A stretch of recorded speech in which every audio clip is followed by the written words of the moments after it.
19 février 2025. Une conférence de presse au Caire. Le docteur Piers Litherland, archéologue britannique dirigeant une équipe internationale, s'apprête à annoncer quelque chose qui, selon toutes les lois de l'archéologie moderne, ne devrait pas exister. Entre ses mains, des fragments d'albâtre portant des inscriptions hiéroglyphiques. Dans sa voix, une hésitation que les experts qualifieraient plus tard de « le silence le plus révélateur de l'égyptologie contemporaine ». Car ce qu'il est sur le point de confirmer défie 103 ans de certitude scientifique. Ils ont découvert une tombe royale pharaonique disparue depuis plus de 3300 ans. Pas en territoire inexploré, pas dans une région reculée du désert, mais à exactement 4 kilomètres de la vallée des rois, la zone la plus fouillée, cartographiée et étudiée de toute l'Égypte antique. Comment est-il possible que la tombe d'un pharaon de la 18e dynastie disparaisse tout simplement pendant 3 millénaires? Dans une zone où les archéologues ont mené des milliers de fouilles depuis 1922, la réponse réside dans les fragments que tient Litherland et dans ce que l'équipe a trouvé lorsqu'ils sont finalement entrés. La conférence de presse de février 2025 n'était pas le début. C'était l'aboutissement de 16 mois de vérifications obsessives. Car personne, absolument personne dans le monde de l'égyptologie, ne voulait répéter les scandales des annonces prématurées qui avaient entaché la discipline au cours de la décennie précédente. Le docteur Litherland savait qu'il avait affaire à une découverte qui, si elle était confirmée, réécrirait des chronologies entières. C'est pourquoi chaque fragment de céramique a été daté 3 fois. Chaque hiéroglyphe, traduit par 6 experts indépendants. Chaque couche géologique, analysée avec une technologie de pointe. Le lieu exact, Wadi Gabanat el-Khouroud, une gorge du désert égyptien.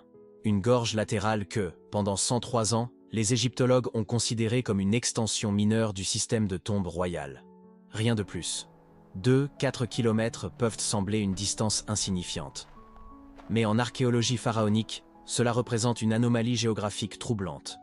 Car les pharaons de la 18e dynastie suivaient des modèles funéraires rigoureux. Proximité de la vallée principale. Orientation solaire spécifique. Accès cérémoniel direct. Cette tombe violait toutes ces règles.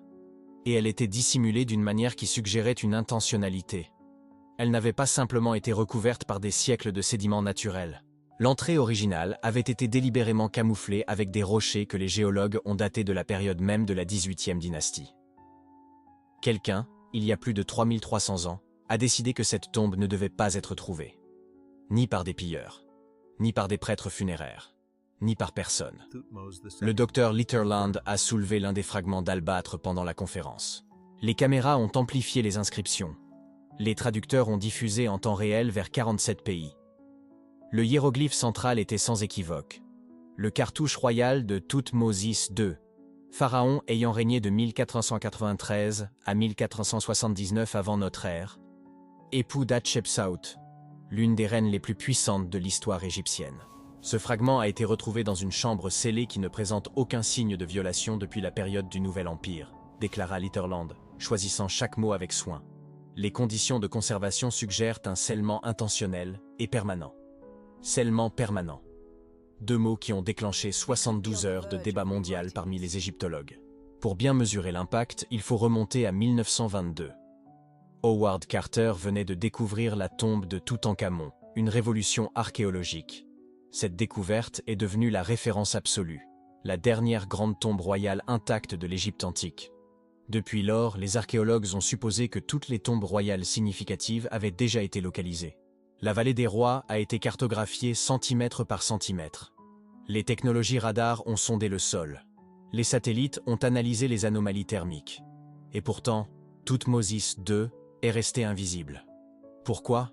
Parce que contrairement à Toutankhamon, un pharaon mineur dont la tombe n'a survécu que par un accident de l'histoire, Thoutmôsis II était un dirigeant d'une importance dynastique réelle. Père biologique de Thoutmôsis III, l'un des plus grands conquérants militaires de l'histoire égyptienne. Époux d'Hatshepsut, avant qu'elle n'usurpe le pouvoir et ne se déclare pharaon. Un homme dont le règne court, d'environ 13 ans, était enveloppé de controverses politiques dont les égyptologues débattent encore aujourd'hui. Un pharaon de ce calibre ne disparaît pas simplement. Les tombes royales étaient des monuments culturels monumentaux, construites par des centaines d'ouvriers au fil des années, visités par des prêtres funéraires pendant des générations, enregistrées dans les archives administratives. Même les tombes violées par les pilleurs de l'Antiquité laissaient des traces documentaires. Des papyrus mentionnèrent des emplacements, des cartes funéraires indiquaient les entrées. Toutmoses II n'avait rien de tout cela, seulement des légendes, des références obliques dans des textes ultérieurs. Et maintenant, 3300 ans plus tard, des fragments d'albâtre dans une chambre que personne n'aurait dû trouver. Mais revenons à octobre 2022, le véritable moment de la découverte. Il n'y a pas eu de conférence de presse, pas d'annonce, juste une équipe britannico-égyptienne effectuant une cartographie par radar à pénétration de sol dans le Wadi Gabanat El Khouroud, dans le cadre d'un projet de documentation de 3 ans financé par l'Université de Cambridge et du Conseil suprême égyptien des Antiquités. Le technicien responsable du radar, Ahmed Khalil, vétéran avec 22 ans d'expérience dans les fouilles pharaoniques, a remarqué une anomalie à 8 mètres de profondeur. Ce n'était pas inhabituel. Des anomalies apparaissaient constamment. Elles se révélaient généralement être des cavités naturelles, des tunnels d'eau fossilisés ou des formations rocheuses irrégulières. Mais celle-ci avait une géométrie, des angles de 90 degrés que la nature ne produit pas. Une chambre rectangulaire mesurant environ 4 mètres sur 6. Et autre chose, une densité de matériaux incompatible avec de la roche solide, suggérant un espace vide. Le docteur Litterland, qui supervisait à ce moment-là des fouilles à 300 mètres de là, a reçu l'appel à 14h37, heure locale. Il a passé en revue les données radar. Il a ordonné un second balayage avec un équipement différent. 3 heures plus tard, à 17h52, le second balayage a confirmé. Il y avait bien une structure artificielle enfouie là. Et d'après les schémas d'excavation, elle semblait incroyablement ancienne. La décision de ne rien annoncer fut immédiate et unanime. Car l'égyptologie moderne a appris des leçons brutales. Des annonces prématurées qui se sont révélées être des tombes vides. Des chambres qui ne contenaient que des débris. Des découvertes révolutionnaires qui ont détruit des réputations lorsqu'elles se sont avérées n'être rien de plus que des grottes naturelles avec des formations rocheuses intéressantes. Litterland a mis en œuvre un protocole de vérification maximale. Aucune information ne devait fuiter avant une confirmation absolue. Aucun membre de l'équipe ne pouvait mentionner la découverte en dehors du groupe central de 8 archéologues. Chaque étape serait documentée, datée et validée par des experts externes sans révéler la nature complète de la trouvaille. Pendant 16 mois, d'octobre 2022 à février 2025, l'équipe a travaillé dans un secret quasi total. D'abord, une excavation prudente, le retrait manuel de 8 mètres de sédiments accumulés au fil des millénaires. Ensuite, la révélation progressive de l'entrée, des blocs de calcaire positionnés avec précision que les experts en architecture funéraire ont datés, grâce à l'analyse de l'érosion et de la composition minérale de la période de la 18e dynastie. Mais c'est en retirant le 3e bloc qu'ils ont trouvé quelque chose qui a transformé la prudence en une urgence presque désespérée. Des sceaux intacts, pas des sceaux symboliques ou décoratifs. Des sceaux d'argile avec des empreintes nettes du cartouche royal. Et pas n'importe quelle cartouche. Le double nom de Toutmoses II, son nom de naissance, Toutmosis, et son nom de couronnement, Akheperenre, grande est la manifestation du cas de Ré. Les archéologues qui ont participé à ce moment, dans des interviews ultérieures, ont décrit une atmosphère d'incrédulité absolue. Car des sceaux intacts ne signifièrent qu'une chose. Personne n'avait violé cette entrée depuis qu'elle avait été scellée il y a plus de 3300 ans. Ni voleurs, ni prêtres, ni les archéologues victoriens du 19e siècle qui ont dévasté la vallée des rois à la recherche de trésors. Le docteur Litterland a ordonné une pause totale. Aucun sceau ne serait brisé avant l'arrivée de Londres et du Caire, d'équipes spécialisées dans la préservation des environnements scellés. Avant que des systèmes de surveillance atmosphérique ne soient installés, avant que chaque variable ne soit contrôlée. Car il y avait quelque chose de profondément anormal. Les tombes royales étaient de violées. Toujours. En 3300 ans, les voleurs de la période pharaonique elle-même, les pilleurs de l'époque romaine, les collectionneurs européens, tous trouvèrent des moyens de pénétrer. La tombe de Toutankhamon n'a survécu que parce qu'elle a été accidentellement ensevelie par les décombres de fouilles ultérieures. Même ainsi, des voleurs antiques avaient tenté d'entrer à 2 reprises, laissant des signes de violation partielle. Cette tombe de Toutmoses II n'avait rien de tout cela. Aucun signe de tentative d'entrée. Comme si, pendant 3300 ans, personne n'avait su qu'elle existait. Ou comme si quelqu'un s'était assuré qu'elle ne soit jamais trouvée. Les fragments d'albâtre que Litterland tenait lors de la conférence de février 2025 provenaient de l'antichambre. L'analyse microscopique a révélé des inscriptions non seulement au nom de Thoutmôsis II, mais aussi des textes funéraires rares, des invocations à des dieux spécifiques, des avertissements, et une phrase que les experts en écriture hiératique ont traduite par « Celui qui dort ne doit pas s'éveiller avant le jugement dernier ». Ce n'était pas une malédiction typique contre les voleurs, c'était quelque chose de différent, une instruction, un avertissement qui semblait adressé non pas aux pilleurs, mais aux futurs découvreurs. Et puis, vint la question que personne ne voulait poser à voix haute, mais qui imprégnait chaque rapport, chaque courriel confidentiel entre experts durant ces 16 mois. Si cette tombe a été intentionnellement cachée, scellée de façon permanente et protégée pendant 3300 ans. Que contient-elle exactement qui ne devait jamais être révélé? L'équipe de Litherland avait la réponse. Car en janvier 2025, après des mois de préparation, ils ont finalement brisé les sceaux et sont entrés. Mais la prudence de l'équipe avait une raison qui ne prendrait tout son sens que lorsque le monde verrait les premières images de l'intérieur. Car ce n'était pas une tombe telle que les égyptologues l'attendaient. Elle ne suivait pas les modèles, elle ne contenait pas ce qu'elle devait contenir. Et ce qui se trouvait à l'intérieur défiait 3300 ans de suppositions sur qui était vraiment Thoutmôsis II. Le premier indice est apparu au moment où ils ont franchi l'entrée. Ce que l'équipe a trouvé contredisait 3300 ans d'attente. Lorsque les premiers archéologues sont entrés dans la chambre principale en 2022, ils s'attendaient à voir ce qu'ils avaient toujours vu dans les sépultures royales. Des murs couverts de hiéroglyphes vibrants, des couleurs préservées par l'obscurité, des surfaces immaculées protégées par le temps. Mais ce qui s'est illuminé sous leurs lampes était tout autre chose. Les murs n'étaient pas intacts, ils étaient tachés. Des lignes sombres parcouraient le calcaire à environ 1,50 m du sol. Des marques horizontales parfaitement nivelées que n'importe quel géologue reconnaîtrait immédiatement. Des lignes de sédimentation, la signature indéniable de l'eau stagnante. Le docteur Ahmed Hassan, le géologue de l'expédition, passa la main sur le mur et sentit la texture rugueuse laissée par les dépôts minéraux. « Ce n'est pas de la condensation », dit-il à l'équipe. « C'est la preuve d'une inondation massive. » Mais une inondation dans une tombe de la vallée des rois? Impossible par conception. La vallée entière a été choisie précisément parce qu'elle était géologiquement stable, surélevée au-dessus du niveau du Nil, protégée des crues saisonnières. Pendant 3300 ans, cette protection a fonctionné. Les tombes voisines sont restées sèches. Alors, comment celle-ci a-t-elle été inondée? L'équipe a commencé à documenter systématiquement. Des caméras haute résolution ont capturé chaque centimètre des murs. Des échantillons de sédiments ont été prélevés dans des récipients stérilisés pour une datation au radiocarbone. Les modèles d'érosion ont été cartographiés par balayage laser 3D. Et plus les preuves s'accumulaient, plus cela devenait étrange. Les lignes de sédimentation n'étaient pas récentes. L'analyse minéralogique a révélé des dépôts de limon du Nil mélangés à du silt calcaire, la même composition que celle trouvée dans les strates géologiques datant de la 19e dynastie, la même période où le pharaon a été enterré.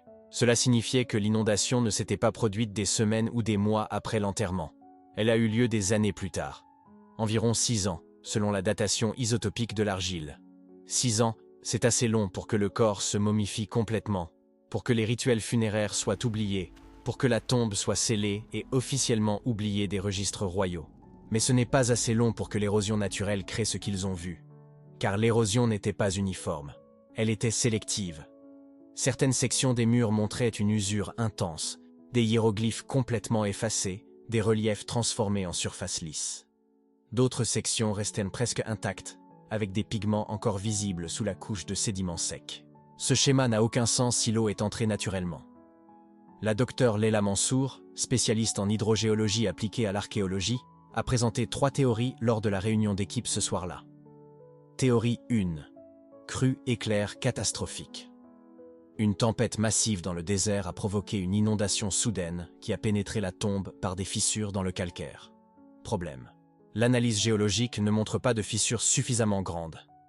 Et la vallée est drainée naturellement. L'eau ne s'accumulerait pas de cette façon. Théorie 2. Débordement exceptionnel du Nil. Une crue historique si extrême qu'elle a atteint des élévations jamais enregistrées avant ou après. Problème. Les chroniqueurs égyptiens documentaient méticuleusement les niveaux du Nil. Aucun enregistrement de crue exceptionnelle n'existe pour cette période. Et des tombes situées à des niveaux inférieurs sont restées sèches. Théorie 3. Inondation intentionnelle. Quelqu'un a délibérément canalisé de l'eau à l'intérieur de la tombe. Problème. Pourquoi? Et comment, sans laisser de preuves de système d'irrigation ou de canaux artificiels? Chaque théorie avait une crédibilité scientifique. Chaque théorie avait des failles fatales. L'équipe espérait que la technologie moderne résoudrait l'impasse. Ils ont apporté un radar à pénétration de sol pour cartographier les structures souterraines cachées. Ils ont utilisé l'analyse spectrale pour détecter des résidus chimiques, indiquant une intervention humaine. Ils ont appliqué la modélisation informatique pour simuler les modèles d'écoulement de l'eau. Les résultats furent déconcertants. Le radar a montré des anomalies structurelles, des vides dans le calcaire qui pourraient être des chambres effondrées ou des passages comblés. Mais sans creuser, impossible de confirmer. Et l'excavation destructive n'était pas autorisée tant que la documentation complète n'était pas terminée. L'analyse spectrale a détecté des traces de natron, le sel utilisé pour la momification, concentré dans les zones les plus érodées. Cela suggérait que l'eau avait interagi chimiquement avec les matériaux d'embaumement. Mais cela pouvait aussi signifier que des objets rituels avaient été dissous par l'inondation, et non que l'inondation était intentionnelle. La modélisation informatique a produit 47 scénarios différents, chacun tout aussi plausible mathématiquement, mais contradictoire archéologiquement. Le docteur Hassan a résumé la frustration dans son rapport. Plus nous mesurons, moins nous comprenons. La physique est claire, l'eau est entrée, mais la source, la méthode et le motif restent indéterminés. Et puis vint la découverte qui transforma le mystère en impossibilité totale. Lors d'un scan de routine de la chambre funéraire, un technicien a remarqué quelque chose d'étrange dans les coins supérieurs du plafond, des marques d'outils. Pas les outils en bronze utilisés lors de la construction originale, mais quelque chose de différent. Des arêtes plus nettes, des angles plus précis, des traces de travail qui ne correspondaient pas aux techniques de la 19e dynastie. L'analyse métallurgique de résidus microscopiques dans les marques a révélé des traces de fer à haute teneur en carbone, du fer forgé. Cela a été produit des siècles après la période de construction de la tombe, ce qui signifiait une intervention ancienne, mais pas contemporaine de l'enterrement. Quelqu'un est retourné dans cette tombe des générations plus tard, a fait des modifications structurelles, et ensuite... Quoi? A tout recellé si parfaitement que c'est resté indétectable pendant 3300 ans. L'équipe a vérifié la base de données archéologiques de la Vallée des Rois à la recherche de précédents. Les modifications post-enterrement n'étaient pas inhabituelles. Les pilleurs de tombes ont opéré pendant des millénaires. Mais des modifications structurelles suivies d'un recellement parfait, il n'existait qu'un seul cas comparable, la tombe de Toutankhamon. Tout le monde connaît l'histoire, découverte par Howard Carter en 1922, scellée et presque intacte. Ce que peu savent, c'est que cette tombe montrait aussi des preuves de 2 ouvertures anciennes, l'une juste après l'enterrement, l'autre des décennies plus tard. Dans les 2 cas, les intrus ont pris quelques objets et ont recellé l'entrée si soigneusement que les sceaux royaux semblaient n'avoir jamais été violés. Mais la tombe de Toutankhamon n'a jamais été inondée. Elle n'a jamais été modifiée structurellement. Elle n'a jamais disparu des registres. Alors qu'est-ce qui était différent ici? Le docteur Mansour a proposé une théorie controversée lors de la conférence de presse de mars 2023. Et si l'inondation n'était ni un accident ni un sabotage, mais une relocalisation? L'idée était radicale mais cohérente. Inonder délibérément une tombe détruirait les hiéroglyphes d'identification, la rendant méconnaissable. Des modifications structurelles pourraient créer des chambres de stockage temporaires pour les objets funéraires pendant leur transport vers un lieu sûr. Un recellement parfait garantirait que personne ne cherche plus jamais. Mais déplacer vers où? Aucun autre endroit dans la Vallée des Rois ne correspondait aux artefacts retrouvés. Aucune tombe secondaire n'a été identifiée. Et la question la plus cruciale de toutes, pourquoi déplacer un pharaon déjà enterré avec tous les rituels accomplis? La communauté archéologique s'est immédiatement divisée. Certains ont qualifié la théorie de Mansour de spéculation irresponsable sans fondement empirique. D'autres l'ont saluée comme une pensée novatrice nécessaire pour des cas exceptionnels. Mais personne n'a pu offrir de meilleures explications. Pendant ce temps, l'équipe a continué à travailler. Chaque jour révélait de nouveaux détails. Chaque détail soulevait de nouvelles questions. Chaque question avait de multiples réponses contradictoires. Et puis, ils sont arrivés aux hiéroglyphes qui étaient encore lisibles. Des fragments de texte dans les sections les moins endommagées contenaient des phrases étranges. Des références à une purification par l'eau, des mentions de protection contre l'oubli, une invocation inhabituelle demandant aux dieux de cacher ce qui ne doit pas être vu. Les textes funéraires contenaient toujours un langage métaphorique. Voyage à travers le monde souterrain, transformation spirituelle, renaissance symbolique. Mais ces fragments étaient différents. Ils étaient trop spécifiques, trop pratiques, comme si quelqu'un donnait des instructions. Non pas pour l'au-delà, mais pour ce monde-ci. Le docteur Hassan a fermé son ordinateur portable après avoir examiné les scans pour la 100e fois. « Nous devons comprendre qui a été enterré ici », a-t-il dit, parce que quoi qu'il soit arrivé à cette tombe, c'était planifié avant l'enterrement, c'était inscrit sur les murs depuis le début. Et il avait raison. Car lorsqu'ils ont finalement réussi à identifier le pharaon grâce à des cartouches partiellement préservées dans des chambres adjacentes, ils ont découvert quelque chose qui a transformé tout ce mystère d'hydrogéologie et d'archéologie. En histoire politique, le nom était reconnaissable, mais pas des registres officiels de succession royale. Il était reconnaissable des textes d'exclusion, des listes de souverains que la 19e dynastie a tenté d'effacer de la mémoire culturelle. Des pharaons qui ont régné, mais dont les réalisations ont été délibérément détruites. Des rois dont les noms ont été martelés sur les monuments, dont les statues ont été défigurées, dont les tombes ont été oubliées. Ce n'était pas seulement un pharaon inconnu, c'était un pharaon effacé. Et soudain, l'inondation prenait tout son sens. Les modifications structurelles prenaient tout leur sens. Le recélage parfait prenait tout son sens. Parce qu'on n'inonde pas une tombe pour la détruire. On inonde une tombe pour s'assurer que personne ne la trouve jamais. Mais l'inondation n'était que la première impossibilité. Juste la première couche d'un stratagème qui n'a pas commencé avec de l'eau ou de l'ingénierie, mais avec l'homme lui-même enterré là. Pour comprendre pourquoi cette tombe devait disparaître, nous devons comprendre qui il était de son vivant, et ce qu'il a fait pour mériter non seulement la mort, mais l'extinction complète de sa mémoire. Thoutmôsis II a gouverné l'Égypte à son apogée. Alors pourquoi l'histoire a-t-elle tenté de l'effacer? La question semble simple, mais plus les experts enquêtent, moins le consensus existe. Car nous sommes face à un paradoxe historique fascinant. Un pharaon qui a commandé la civilisation la plus puissante du monde antique, mais qui a laissé des traces archéologiques quasi inexistantes. Un roi qui a mérité une sépulture royale complète en 1479 AVCJ-C, mais dont le nom a été systématiquement retiré des monuments et des temples par les générations suivantes. L'équipe dans la chambre funéraire faisait face à cette même énigme. Si Thoutmôsis II était aussi insignifiant que les registres le suggèrent, pourquoi construire une tombe de cette taille? Pourquoi le rituel de momification complet?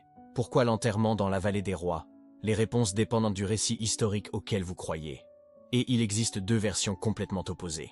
La première est le récit traditionnel, celui qui a dominé l'égyptologie pendant plus d'un siècle. Et il dépeint Thoutmôsis II comme le pharaon le plus faible de la 18e dynastie. Les preuves semblent claires à première vue. Règne court, seulement 14 ans, de 1493 à 1479 AVI. J.C. Santé fragile. L'analyse de la momie suggérant des maladies chroniques et une mort prématurée à 30 ans.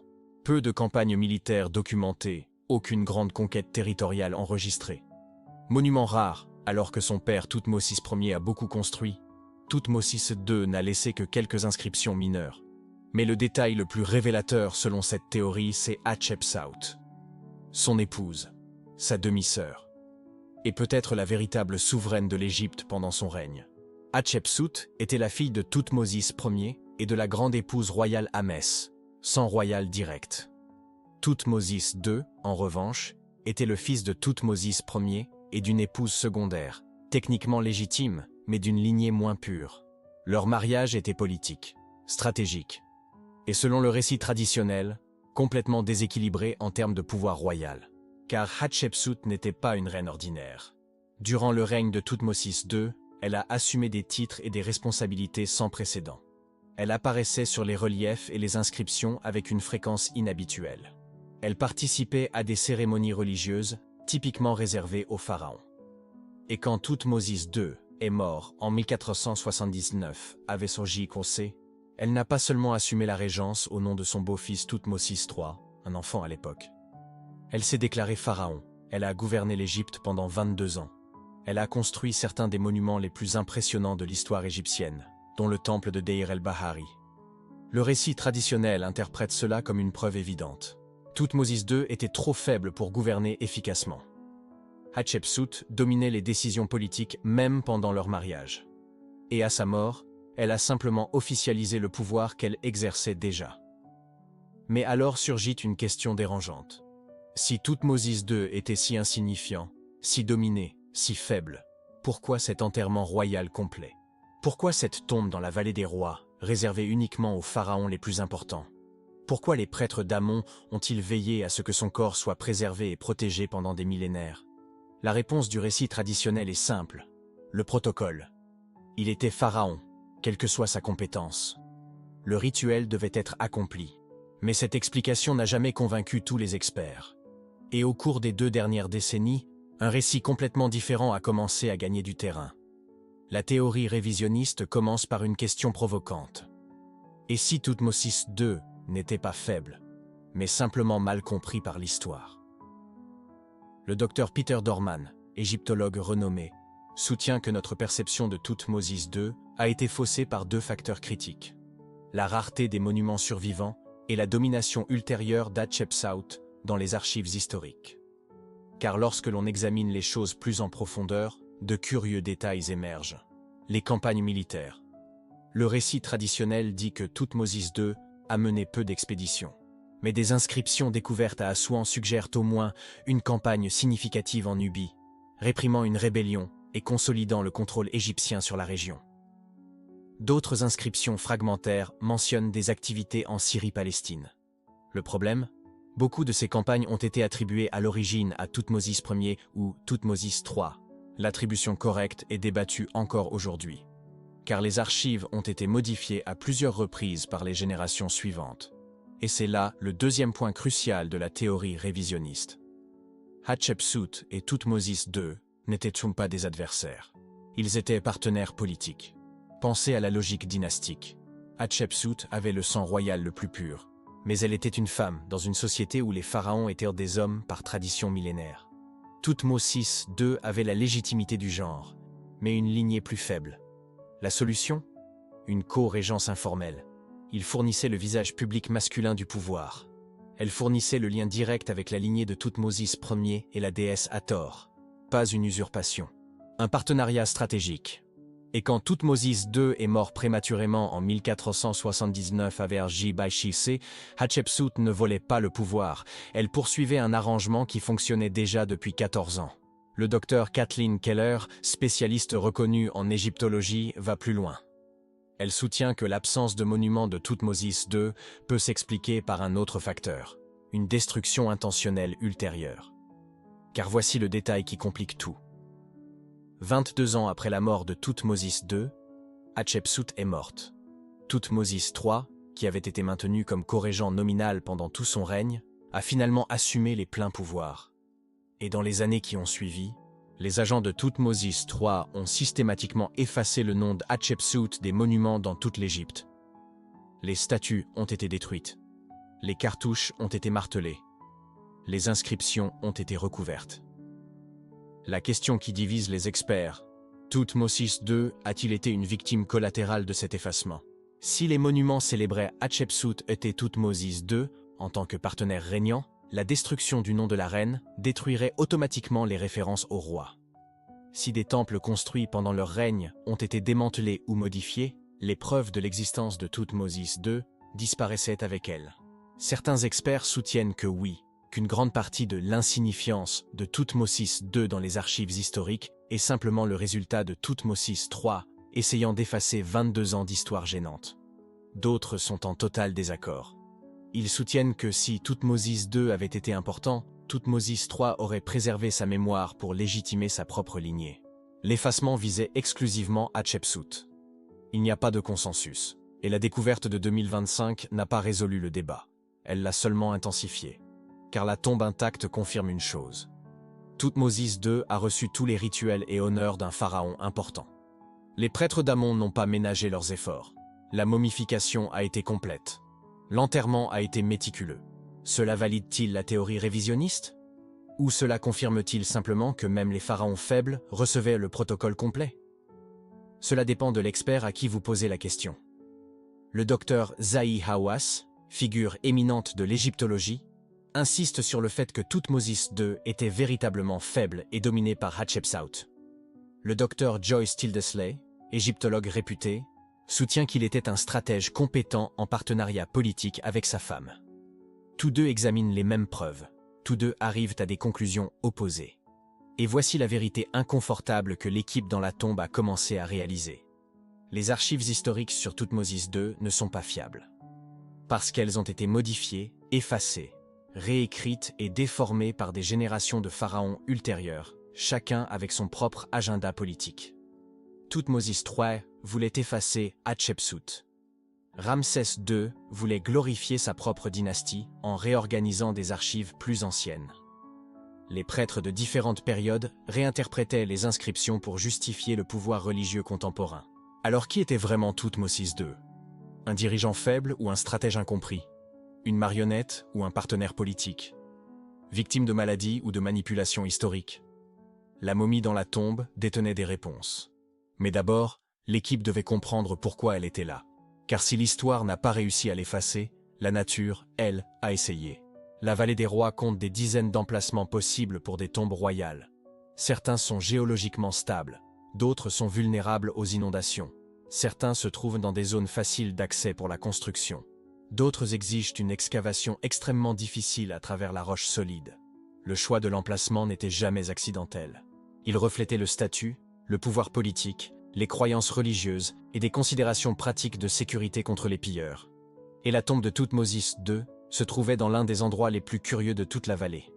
L'équipe a découvert que l'emplacement de la tombe recelait un indice crucial, non seulement sur l'identité de Toutmosis II, mais aussi sur la raison pour laquelle son corps devait être caché avec tant de soin. Et ce que cet indice allait révéler bouleverserait totalement leur compréhension des premières années de la XVIIIe dynastie. Pourquoi construire une tombe royale en dehors de la vallée des rois? C'était le premier signal d'alarme. Le premier indice que quelque chose clochait profondément avec cette découverte. Car il ne s'agit pas simplement d'être un peu à l'écart du site traditionnel. Nous parlons d'une séparation géographique qui viole tous les protocoles funéraires établis au cours de 500 ans d'histoire égyptienne. L'emplacement lui-même était une anomalie. Et les anomalies, quand il s'agit de pharaons, ne sont jamais accidentelles. Comprenons bien l'ampleur de ce problème géographique. Tout au long du Nouvel Empire, de 1550 à 1070 avant notre ère, règne un modèle absolument immuable. Les pharaons sont enterrés dans la vallée des rois, pas à côté, pas dans les vallées avoisinantes, dans la vallée sacrée elle-même. Pourquoi? Une protection centralisée. La logique était simple et brutale. Concentrer toutes les tombes royales en un seul lieu permettait une surveillance constante, des patrouilles coordonnées et offrait une forteresse naturelle contre les pilleurs. La vallée était choisie précisément parce que ses parois rocheuses créaient un périmètre défendable. Disperser les tombes royales en différents lieux équivaudrait à diviser les ressources de défense. Tout simplement inimaginable pour une civilisation obsédée par la sauvegarde de l'au-delà. Et voici le problème avec la tombe de Senebkhaï. Elle se trouve à 2,4 km du centre de la vallée des rois. 2,4 km. Suffisamment loin pour être complètement en dehors de la géographie sacrée. Hors du périmètre de protection. Hors de la surveillance coordonnée. Ce n'est pas une variation architecturale. C'est une violation fondamentale du protocole. Alors Joseph Wegener et son équipe ont fait ce que n'importe quel archéologue aurait fait. Ils ont cherché des précédents historiques. Ils ont cherché d'autres cas de pharaons enterrés hors de la vallée des rois durant la même période. Et ils n'ont trouvé pratiquement rien. Il existe une exception marginale, Akhenaton, le pharaon hérétique qui a délibérément rejeté Thèbes et construit sa propre capitale à Amarna. Mais Akhenaton n'a pas été enterré hors de la vallée par accident. C'était une déclaration politique radicale de rupture avec toute la tradition religieuse. Senebkhaï n'a pas ce profil. Il n'y a aucune preuve d'hérésie religieuse. Aucune rupture documentée avec les cultes traditionnels. Alors pourquoi diable est-il enterré ici? Cette question a engendré 3 théories principales. Et le problème fascinant est qu'elles ont toutes des preuves partielles en leur faveur. Mais aucune n'explique complètement la situation. Théorie numéro 1. L'enterrement précipité. La logique ici est directe. Si Senebkhaï est mort lors d'une campagne militaire, loin de Thèbes, ses subordonnés auraient fait face à un problème logistique brutal. Transporter un corps royal sur des centaines de kilomètres dans un climat désertique. la décomposition aurait été inévitable. La profanation du corps divin, impensable. Solution: un enterrement d'urgence à l'endroit disponible le plus proche. Preuves à l'appui. La tombe est trop petite pour un pharaon. La chambre funéraire accueille à peine le sarcophage. Il n'y a pas de complexe de temple mortuaire adjacent. Tout suggère une construction rapide, des décisions prises sous pression. Cependant, cette théorie se heurte à une objection de taille: la qualité de la décoration. Car oui, la tombe est petite. Mais les bas-reliefs sur les murs, extraordinaires. Les inscriptions hiéroglyphiques, impeccables. L'iconographie des déesses protectrices, artistiquement sophistiquée. Ce n'est pas du travail bâclé, c'est de l'artisanat d'élite qui demande du temps. On n'engage pas les meilleurs artisans d'Égypte pour créer des reliefs dignes d'un musée, pour ensuite appeler cela un enterrement d'urgence. Alors peut-être que l'emplacement n'était pas accidentel, peut-être était-ce délibéré. Théorie numéro 2, l'isolement intentionnel. Cette théorie suggère que Seneb-Kay, ou ses conseillers, ont activement choisi un lieu isolé pour des raisons politiques ou religieuses. Premièrement, protection contre les rivaux dynastiques. Si Seneb-Kay régnait durant une période de fragmentation politique, éloigner sa tombe de la vallée principale pourrait être une stratégie défensive. Moins visible, moins vulnérable au pillage politiquement motivé. Deuxièmement, affiliation religieuse distincte. Peut-être que Seneb-Kay suivait une variante du culte funéraire qui exigeait une séparation géographique des pharaons orthodoxes. Preuves à l'appui. Le choix même du site à Abydos, et non Thèbes, suggère une affiliation avec des cultes plus anciens. Abydos était le centre du culte d'Osiris, dieu des morts. Se faire enterrer ici pourrait être une déclaration religieuse, mais cette théorie a aussi des failles flagrantes. Si l'isolement était l'objectif, pourquoi utiliser des cartouches royaux? Pourquoi revendiquer le titre de pharaon si explicitement? L'isolement politique s'accompagne généralement de discrétion dynastique, pas de propagande monarchique gravée dans la pierre. Et cela nous amène à la théorie numéro 3, l'enterrement secondaire. L'idée est ici radicale. Ce n'est pas la tombe originale de Seneb-Kay. Selon cette théorie, Seneb-Kay a été initialement enterré dans un autre endroit, possiblement une tombe plus élaborée, plus proche de la vallée principale. Mais quelque chose a mal tourné. Peut-être que la tombe originale a été compromise par des pilleurs. Peut-être que des changements politiques ont rendu ce lieu dangereux. Solution: relocalisation des restes mortels vers une tombe secondaire, plus petite, plus discrète. Preuves à l'appui. Les dimensions de la chambre funéraire sont incompatibles avec une planification à long terme. Le sarcophage semble avoir été adapté à l'espace, et non l'inverse. Et plus important encore, les objets funéraires étaient tous recyclés d'autres tombes. Un recyclage à une telle échelle suggère la réallocation précipitée d'un ensemble funéraire préexistant. Mais voilà le problème, si c'est une tombe secondaire. Où est la tombe primaire? Et c'est exactement là que la découverte de 2022 explose en une révélation encore plus extraordinaire. Décembre 2025. Le docteur Piers Litherland poursuit sa recherche dans la région d'Abydos et fait une déclaration publique qui transforme complètement notre compréhension de cette découverte. Il enquête activement sur l'emplacement d'une seconde tombe. Pas une théorie, pas une spéculation académique, une enquête archéologique concrète basée sur des anomalies de radar à pénétration de sol. Les lectures du GPR, Ground Penetrating Radar, ont détecté des irrégularités structurelles dans un WED adjacent. Des modèles de densité souterraine compatibles avec des chambres creusées artificiellement. En d'autres termes, il y a quelque chose d'enterré là-bas, quelque chose de fait par des humains, quelque chose de délibérément caché. Et l'emplacement? Parfaitement cohérent avec la géographie funéraire d'un complexe de tombes de la deuxième période intermédiaire. Voici ce que cela signifie. La tombe découverte en 2022, celle avec les magnifiques reliefs, avec le sarcophage violet, avec les restes de Seneb-Kay, pourrait ne pas être la tombe jamais destinée à être ouverte. Elle pourrait être la tombe secondaire. La relocalisation. L'endroit où les restes ont été déplacés après que la tombe originale a été compromise. Et la tombe primaire? Celle-là pourrait encore être scellée. Pensez à l'ampleur de cela un instant. Nous parlons potentiellement d'une tombe royale vieille de 3600 ans qui n'a jamais été ouverte, qui a survécu intacte à travers des millénaires de pillages, de guerres, de changements dynastiques. Une véritable capsule temporelle de l'une des périodes les plus obscures de l'histoire égyptienne. Ce n'est pas juste de l'archéologie, c'est le saint graal de l'égyptologie moderne. Mais voici la partie qui rend cela encore plus extraordinaire. Nous ne savons pas. L'enquête de Litherland est en cours. Les résultats sont inconnus. Le statut de la possible seconde tombe demeure un mystère absolu à ce jour. Car les anomalies GPR peuvent signifier beaucoup de choses. Il peut s'agir de chambres naturelles, de structures non liées. Il peut s'agir, et ce serait dévastateur, d'une tombe déjà pillée dans l'Antiquité qui n'a simplement laissé aucune trace en surface. Ou bien elles peuvent être exactement ce qu'elles semblent être. Une tombe royale scellée attendant depuis 3600 ans d'être découverte. Et c'est là que le titre de cette vidéo prend enfin tout son sens. La tombe qui n'a jamais été destinée à être ouverte. Parce que peut-être que la tombe de 2022 était destinée à être ouverte. C'était la relocalisation. La sépulture secondaire créée précisément pour être trouvée, détournant l'attention de la véritable tombe. Et la tombe primaire, celle-là n'a jamais été destinée à être ouverte. Cachée avec tant de soin qu'il a fallu 3600 ans rien que pour soupçonner son existence. Le mystère ne se résout pas. Il s'étend.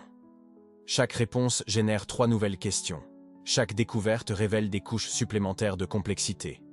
Et c'est précisément ce qui rend cette découverte si extraordinaire. Parce que nous n'étudions pas seulement le passé. Nous assistons à l'archéologie en temps réel. Nous voyons le processus scientifique se dérouler avec toutes ses incertitudes, toutes ses possibilités exaltantes.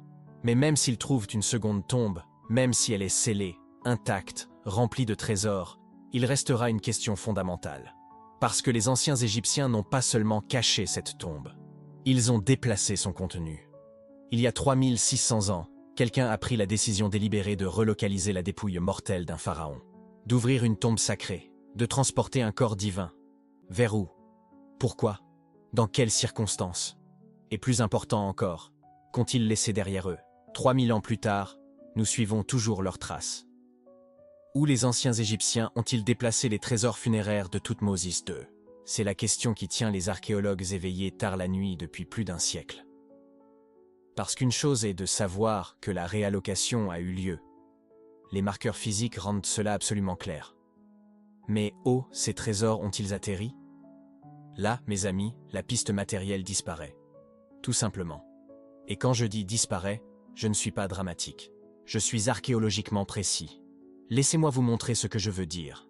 Lorsque les experts ont examiné la tombe inondée en 2022, ils n'ont pas seulement trouvé des preuves de retrait, ils ont trouvé des preuves de retrait délibérées. Et il y a une énorme différence entre ces deux concepts. Les pilleurs laissent des traces chaotiques, des cercueils brisés, des fragments d'or négligés, des chemins de destruction. Ils sont pressés, travaillant à la lumière de torches volées, prenant ce qu'ils peuvent porter et fuyant avant l'aube. C'est du vandalisme précipité. Mais le retrait des trésors de Thoutmôsis II, c'était de la chirurgie archéologique. Les chercheurs ont identifié des modèles de transport organisés sur les marques au sol de la tombe. Des pistes parallèles ou des plateformes en bois ont été traînées. Pas le chaos aléatoire de voleurs remplissant frénétiquement des sacs. Ils ont trouvé des fragments de cordes de papyrus positionnés à intervalles réguliers le long du passage. La preuve d'un système de poulies coordonné. Et voici le détail qui distingue vraiment cela d'un vol ordinaire. Ils ont trouvé des résidus d'encens sur les murs de la chambre funéraire. De l'encens. Les prêtres qui ont retiré ces trésors ont accompli des rituels de purification tout en travaillant. Ils ne pillaient pas. Ils déplaçaient. Ils suivaient des protocoles religieux spécifiques tout en transférant des biens sacrés. C'était une opération officielle, autorisée, documentée, ou du moins, elle aurait dû l'être. Et c'est là que le mystère commence vraiment. Car lorsque les anciens Égyptiens déplaçaient des trésors royaux, ils laissaient des registres méticuleux. Des papyrus décrivant ce qui avait été déplacé, quand, par qui, et, surtout, vers où. Ces registres étaient une partie essentielle du protocole religieux. On ne pouvait pas simplement déplacer l'âme d'un pharaon sans la documentation appropriée. Les dieux regardaient.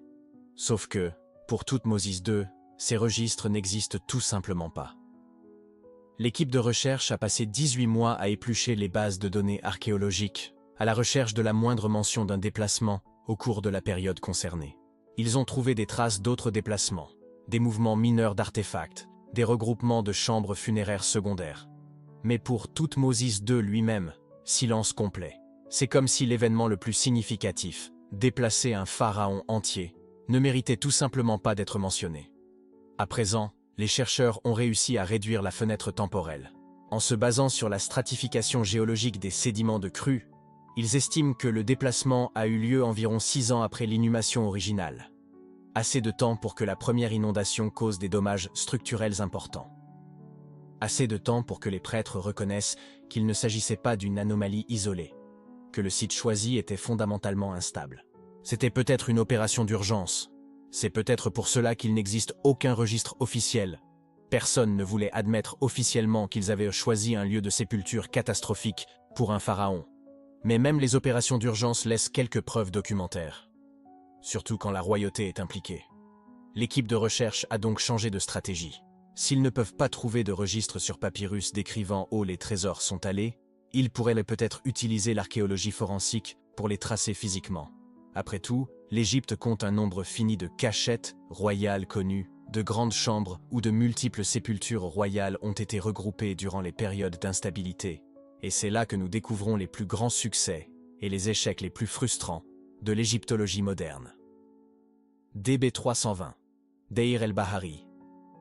Découverte en 1881 par une famille de pilleurs locaux qui, étonnamment, a signalé la découverte aux autorités en réalisant l'ampleur de ce qu'ils avaient retrouvé.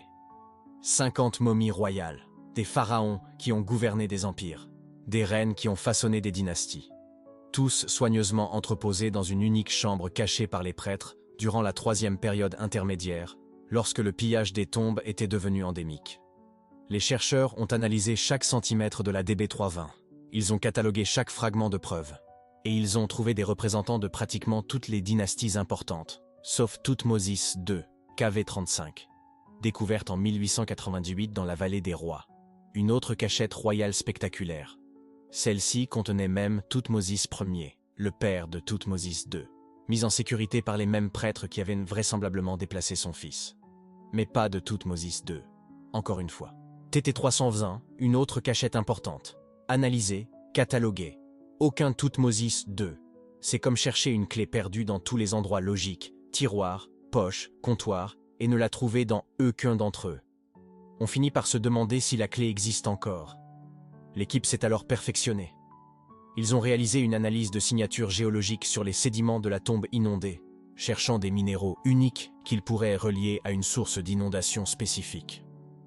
S'ils parvenaient à identifier quel schéma d'inondation saisonnière avait déposé ce sédiment précis, ils pourraient restreindre les lieux de destination possibles en se basant sur la géographie de l'écoulement des eaux. L'analyse a identifié 17 sources d'inondation possibles. 17. Chacune aurait pu déposer des sédiments minéralogiquement identiques. La précision qu'ils espéraient s'est transformée en une ambiguïté démultipliée. Mais ils ont tout de même tenté le radar à pénétration de sol. Une technologie de pointe capable de détecter des anomalies de densité jusqu'à 20 mètres sous la surface. Ils ont sondé les vallées environnantes, cherchant des signatures de chambres cachées qui pourraient contenir un transfert non enregistré. Vous savez ce qu'ils ont trouvé? Des formations naturelles de calcaire, d'anciennes poches d'air, des incohérences géologiques qui semblaient prometteuses sur les données radar, mais qui ne se sont révélées être rien d'autre que des caprices de la stratification rocheuse une fois étudiées sur le terrain. Aucune chambre dissimulée, aucune cachette secrète, aucun Thoutmôsis II. L'analyse chimique s'est affinée. Ils ont utilisé la spectrométrie de masse pour créer des profils moléculaires de la boue de crue, espérant trouver des marqueurs chimiques uniques, peut-être des traces de matériaux d'embaumement spécifiques qui pourraient être reliés à des installations de préparation connues, ce qui indiquerait des itinéraires de transfert probables. Les marqueurs chimiques correspondraient à 4 installations d'embaumement différentes. 4. N'importe laquelle aurait pu traiter les trésors pendant le transfert. Encore de l'ambiguïté. Encore des impasses. L'imagerie spectrale, une technologie développée pour la reconnaissance satellite et adaptée à l'archéologie, a été déployée autour du site original de la tombe. Cette technique peut détecter des perturbations subtiles dans la densité du sol, invisibles à l'œil humain, révélant des chambres remplies qui n'apparaissent pas sur les radars conventionnels. Résultat, rien de concluant. Les images ont montré exactement ce que les chercheurs savaient déjà: une tombe principale, gravement endommagée par l'eau. Aucune structure secondaire à proximité. Et voici ce qui mérite vraiment d'être noté à propos de tous ces échecs technologiques. Ce ne sont pas des échecs de la technologie. La technologie a fonctionné parfaitement. Le radar à pénétration de sol a détecté les anomalies avec précision. L'analyse chimique a identifié les composés moléculaires avec une précision remarquable. L'imagerie spectrale a cartographié les perturbations de densité exactement comme prévu. Ce que cette technologie a révélé, c'est à quel point ce mystère est vraiment insondable. Combien de variables il existe? Combien de possibilités restent ouvertes même lorsque nous éliminons des options spécifiques? Nous pensions que la technologie allait régler le mystère. Au lieu de cela, elle a quantifié avec précision à quel point il est réellement insoluble. Et peut-être que cela est en fait plus précieux. Parce que maintenant, nous savons avec une certitude scientifique que les trésors de Toutmosis II ne se trouvent dans aucun des endroits évidents. Ils ne figurent dans aucun des dépôts royaux connus. Ils ne se trouvent pas dans des chambres secondaires détectables, près de la tombe originale. Ils n'ont suivi aucun des schémas de relocalisation documentés que nous connaissons d'autres sépultures royales. Ils sont allés quelque part de différent. Quelque part qui a défié tous les protocoles établis. Quelque part qui est resté caché pendant plus de 3000 ans de pillage de tombes, de découvertes archéologiques, de prospection technologique et de pure chance. Ce qui nous ramène à la question qui a tout déclenché. La question qui a alimenté un siècle de fouilles, des décennies d'analyses scientifiques et d'innombrables heures de débats académiques. Pourquoi est-ce que cette tombe a disparu alors que d'autres non? D'autres tombes de la 18e dynastie ont survécu raisonnablement intactes. Certaines ont été pillées, bien sûr, mais leurs chambres principales sont restées identifiables. Leurs contenus restants ont fourni un contexte archéologique précieux. Même lorsque les trésors ont disparu, la structure est restée comme témoignage. Mais Toutmosis II, sa tombe principale détruite par une inondation, ses trésors déplacés vers une destination inconnue, ses registres de déplacement mystérieusement absents, sa propre momie finalement trouvée dans des conditions douteuses sans contexte approprié. C'est comme si quelqu'un avait délibérément effacé chaque marqueur qui aurait pu ramener à ce pharaon spécifique. Pendant des décennies, cela a alimenté les spéculations sur les malédictions surnaturelles. Le pharaon qui ne devait pas être dérangé. La tombe qui n'était jamais destinée à être ouverte. Des protections mystiques gardant des secrets interdits. Mais les chercheurs qui ont passé des années à étudier cette tombe sont arrivés à une conclusion différente. Une conclusion basée non pas sur la mythologie, mais sur une archéologie forensique minutieuse et un contexte historique. Peut-être que la réponse n'est pas surnaturelle, elle est stratégique. Peut-être que la disparition de Toutmosis II n'était pas un accident ou une malédiction. Peut-être était-ce un projet, intentionnel, planifié, exécuté avec la même précision chirurgicale évidente dans ses schémas de déplacement organisés. Mais conçu par qui? Et pourquoi? C'est la question qui nous mène finalement au cœur de tout ce mystère. Parce que lorsque vous arrêtez de chercher des explications surnaturelles et commencez à chercher des motivations humaines, lorsque vous demandez qui bénéficierait d'effacer un pharaon spécifique de l'histoire, les schémas commencent à émerger. Des schémas politiques, dynastiques, stratégiques. Et soudain, une tombe inondée devient bien plus qu'une simple malchance architecturale. Après 3300 ans, le secret final de Toutmosis II pourrait être le plus simple et le plus brillant. Et si la disparition a toujours été le plan? Réfléchissez-y bien. Nous avons passé tant de temps à chercher le pharaon que nous n'avons jamais vraiment envisagé. Et s'il n'avait jamais voulu être trouvé? Et si chaque couche de mystère, l'emplacement éloigné, l'inondation bien opportune, le sarcophage vide, n'était pas un hasard, mais un plan délibéré? Les anciens Égyptiens n'étaient pas naïfs. Ils savaient que les pilleurs de tombes existaient. Ils savaient que même les pharaons seraient profanés. Alors, ils ont créé quelque chose qu'aucun voleur ne pouvait dérober. Un mystère parfait. Pour comprendre le génie de Toutmosis II, nous devons comprendre le contexte. Au XVe siècle avant notre ère, le pillage des tombes n'était pas seulement courant, c'était une industrie. Les registres judiciaires de l'époque documentent des gangs organisés, des pots de vin aux gardes et même des prêtres y participant. Aucune tombe n'était sûre, pas même celle des dieux vivants. La réponse traditionnelle? Plus de sécurité, des tombes plus profondes, des sceaux plus élaborés, des malédictions plus terrifiantes. Mais Toutmosis II ou ceux qui l'ont enterré ont choisi une stratégie différente, l'invisibilité. Voyez l'emplacement. Le site n'est pas seulement éloigné, il est stratégiquement isolé. Assez loin de la vallée des rois pour éviter l'attention. Assez proche de Deir el-Bahari pour conserver une signification sacrée. Géographiquement marginale, spirituellement centrale. C'est le genre de choix qui semble accidentel, mais que les archéologues reconnaissent comme une planification sophistiquée. La docteure Susan Bickel, spécialiste reconnue des pratiques funéraires du Nouvel Empire. L'emplacement n'était pas aléatoire, c'était une déclaration. Cherchez où vous cherchez toujours, et vous ne nous trouverez jamais. Maintenant, ajoutez l'inondation. Vous vous souvenez qu'on a dit que les crues soudaines étaient rares, mais pas impossibles, et si quelqu'un en avait attendu une? Imaginez, vous déplacez un pharaon vers une cachette secrète, vous attendez la saison des pluies, et vous laissez la nature sceller la tombe originale. Preuve détruite, traces effacées, mystère créé. C'est de la spéculation, bien sûr. Mais c'est une spéculation basée sur des modèles documentés. Nous savons que les prêtres de la 21e dynastie ont déplacé plusieurs momies royales pour les protéger. Nous savons que de faux sceaux étaient utilisés pour tromper les voleurs. Nous savons que des tombes leurres étaient construites délibérément. La différence? Ces stratégies ont été découvertes. Celle de Thoutmôsis II, si c'était intentionnel, fonctionne encore. 3300 ans plus tard, nous avons trouvé la tombe. Mais lui, nous ne l'avons pas trouvé. Ce n'est pas un échec. C'est un succès parfait. Maintenant, parlons de la partie que tout le monde veut connaître. La malédiction. Elle n'aurait jamais dû être ouverte. C'est une phrase puissante. Elle évoque des images de Toutankhamon, de morts mystérieuses, de savoirs interdits. Et écoutez, je ne vais pas mentir, ça fait un titre incroyable. Mais archéologiquement, la vérité est plus intéressante que la légende. Les malédictions des tombes égyptiennes sont réelles en tant que texte. Des inscriptions menaçant les voleurs de la colère divine, du jugement éternel, de la destruction dans la vie et dans l'au-delà. Elles existent, elles sont documentées, mais elles ne sont pas surnaturelles, elles sont psychologiques. Pensez-y du point de vue d'un ancien Égyptien. Vous êtes un pilleur de tombes. Vous avez besoin d'argent, les temps sont durs. Mais vous croyez aussi véritablement en Osiris, en Maat, au jugement éternel. Vous entrez dans une tombe et vous voyez « Quiconque perturbe ce lieu sera dévoré par la dévoreuse dame ». Est-ce que vous volez quand même? Peut-être.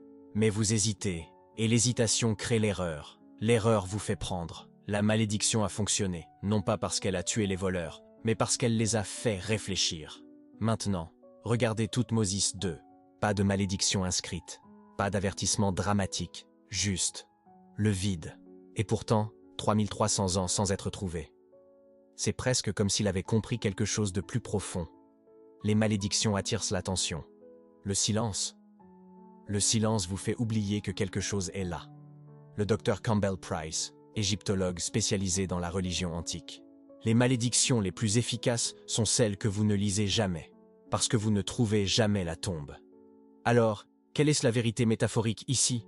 Malédiction ou stratégie, le résultat est le même. La tombe a fonctionné.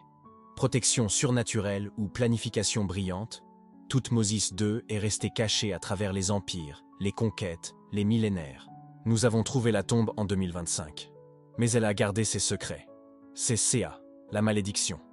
Pas la mort. Pas la tragédie. Le mystère éternel. Alors, où cela nous mène-t-il? Décembre 2025. Le docteur Piers Litherland et son équipe continuent de chercher. La seconde tombe, la cache où le sarcophage a pu être déplacé, reste insaisissable.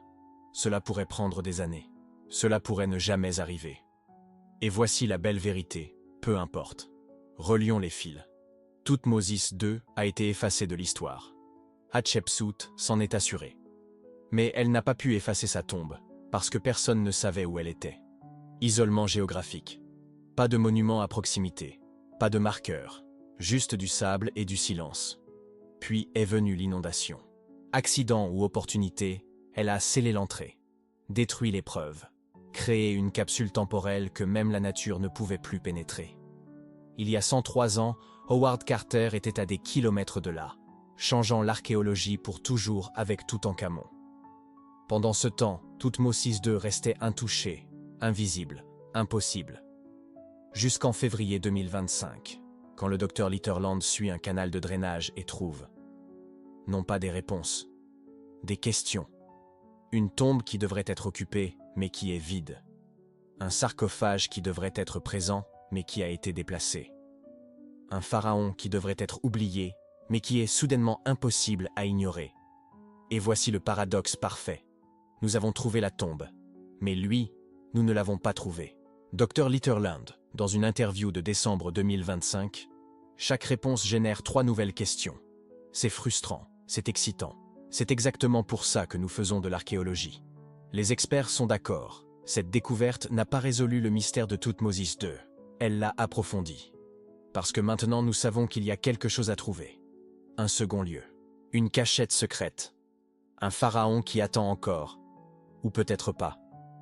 Peut-être que le vrai génie de Toutmoses II a été de créer un mystère qui lui survivrait. Une quête sans fin. Une énigme où plus vous en découvrez, moins vous comprenez. Le pharaon le plus célèbre non pas pour son pouvoir, mais pour son absence. Et ça, c'est l'immortalité. Nous avons commencé par une promesse, trouver après 100 ans, la tombe qui ne devait jamais être ouverte. Vérifions. Trouver après 100 ans? Vérifiez. 103 ans depuis Carter, au mois près. L'archéologie n'oublie pas, elle attend juste son heure, ne devait jamais être ouverte. Vérifiez aussi. Pas par une malédiction surnaturelle, mais par une conception stratégique. La tombe s'est révélée, mais elle a gardé ses secrets. Ouverte physiquement, fermée éternellement. Et Toutmoses II, toujours porté disparu, toujours mystérieux, défiant toujours la découverte après 3300 ans. Certains diront que c'est une histoire incomplète. Moi, je dis que c'est une histoire parfaite. Parce que les meilleurs mystères ne sont pas ceux que nous résolvons, ce sont ceux qui nous rappellent qu'il y a encore des merveilles à trouver. Des connaissances à acquérir, des secrets qui attendent dans les ombres de l'histoire. Quand, si, il trouve la seconde tombe, vous voudrez le savoir. Alors appuyez sur ce bouton d'abonnement. Activez la cloche. Parce que quand le Dr. Litterland suivra ce prochain canal de drainage et trouvera quelque chose d'impossible, nous serons là pour vous le raconter. Et voici ma question pour vous. À quelle théorie croyez-vous? Génie stratégique? Une planification délibérée pour créer un mystère éternel? Ou une protection surnaturelle, une malédiction qui agit par le silence plutôt que par la menace? Dites-le nous en commentaire. Ouvrons le débat. Car c'est là toute la beauté de l'archéologie. L'épreuve laisse place à l'interprétation, et l'interprétation maintient le mystère en vie. Toutmoses II a attendu 3300 ans. Je pense que nous pouvons attendre encore un peu. Car certains secrets restent enfouis, même lorsqu'on les déterre.